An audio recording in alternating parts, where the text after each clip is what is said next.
بسم اللہ الرحمن الرحیم۔ السلام علیکم ناظرین، تمام ناظرین کو راہ دین چینل میں دل کی گہرائی سے خوش آمدید۔ عزیز مصر کا خواب۔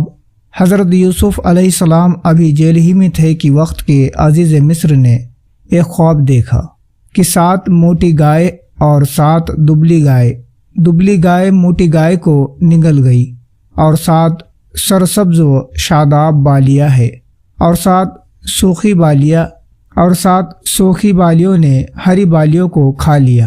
بادشاہ صبح اٹھا اور فوراً دربار کے مشیروں سے اپنا خواب کہا۔ درباری اس خواب کو سن کر تعجب میں پڑ گئے۔ اس بیچ ساخری کو اپنا خواب اور حضرت یوسف کی دی ہوئی تعبیر کا واقعہ یاد آ گیا۔ اس نے بادشاہ کی خدمت میں عرض کیا کہ اگر کچھ مہلت دی جائے تو میں اس کی تعبیر لا سکتا ہوں۔ بادشاہ کی اجازت سے وہ قید خانہ پہنچا اور حضرت یوسف کو بادشاہ کا خواب سنایا اور کہا کہ آپ اس کو حل کیجیے۔ حضرت یوسف نے اسی وقت خواب کی تعبیر دی اور صحیح تدبیر بھی بتلا دی، جیسا کہ قرآن میں ذکر کیا گیا ہے۔ کہا تم کھیتی کرو گے 7 برس جم کر، سو جو کاٹو اس کو چھوڑ دو اس کی بالی میں، مگر تھوڑا سا جو تم کھاؤ، پھر آئیں گے اس کے بعد 7 ورش سختی کے، کھا جائیں گے جو رکھا تم نے اس کے واسطے، مگر تھوڑا تو روک رکھو گے بیج کے واسطے، پھر آئیں گا 1 ورش اس کے پیچھے، اس میں ورشا ہوں گی لوگوں پر اور اس میں رس نچوڑیں گے۔ یوسف 12:47-49۔ آکال اور یعقوب علیہ السلام کا خاندان۔ غرض جب آکال کا زمانہ شروع ہوا تو مصر اور اس کے آس پاس کے علاقے میں صنعت آکال پڑا، اور کنعان میں حضرت یعقوب علیہ السلام نے صاحبزادے سے کہا کہ مصر میں عزیز مصر نے اعلان کیا ہے کہ اس کے پاس غلہ حفاظت سے رکھا ہوا ہے، تم سب جاؤ اور غلہ خرید کر لاؤ۔ چنانچہ باپ کے حکم کے مطابق یہ کنعانی قافلہ مصر کے عزیز سے غلہ لینے کے لیے مصر روانہ ہوا، اور یوسف کے بھائی غلہ خریدنے مصر آئے۔ جب یوسف کے پاس پہنچے تو اس نے فوراً ان کو پہچان لیا، اور یہ یوسف کو نہ پہچان سکے۔ یوسف 12:58۔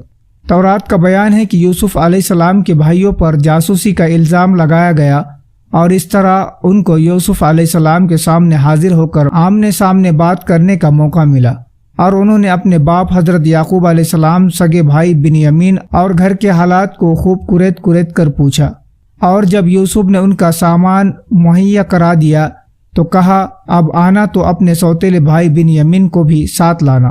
تم نے اچھی طرح دیکھ لیا ہے کہ میں تمہیں غلہ پوری تول دیتا ہوں اور باہر سے آنے والوں کے لیے بہتر مہمان نواز ہوں، لیکن اگر تم اس کو میرے پاس نہ لائے تو پھر یاد رکھو تمہارے لیے میرے پاس خرید و فروخت ہوں گی، نہ تم میرے پاس۔ یوسف 12:59-60۔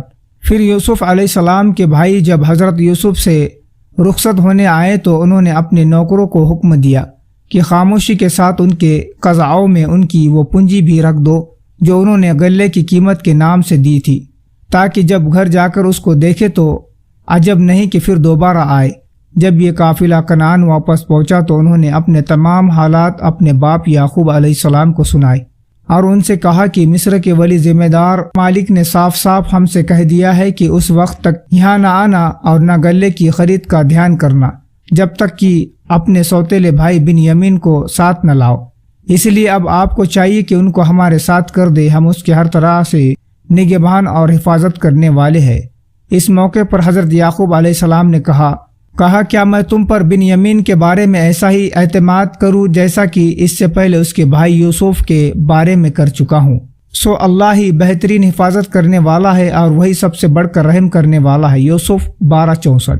اس بات چیت سے فارغ ہونے کے بعد اب انہوں نے اپنا سامان کھولنا شروع کیا تو دیکھا ان کی پونجی انہی کے پاس واپس کر دی گئی ہے۔